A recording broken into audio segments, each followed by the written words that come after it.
Volám sa inžinier Michal Vargovič, vyštudoval som energetické stroje a zariadenia a mám jednoduchý nápad.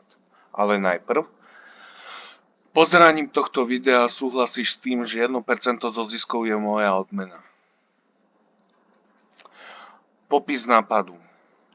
Slnečné žiarenie dopadá na systém zrkadiel. Systém zrkadiel zahrieva slnečný kotol.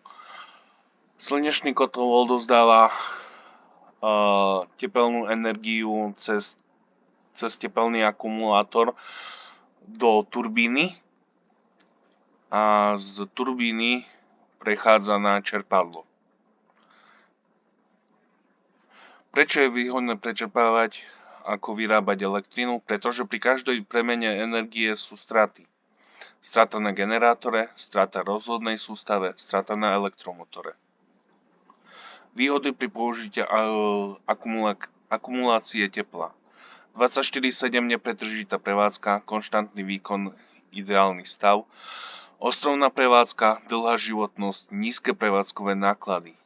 Nevýhody, vysoké investičné náklady, umiestnenie projektu iba do lokalít s vysokým slnečným žiarením. Aplikácie ťažba a preprava podzemných tekutín, ropa, plyn, voda, prečerpávacie stanice, umelé rieky, akumulácie energie, prečerpávacie vodné elektrárne. Čo chcem dosiahnuť? Čerpanie bez emisí, prečerpávacie stanice na solárny pohon, zavlažovanie v púštnych oblastiach, celkové zníženie uhlíkovej stopy. Ďakujem za pozornosť.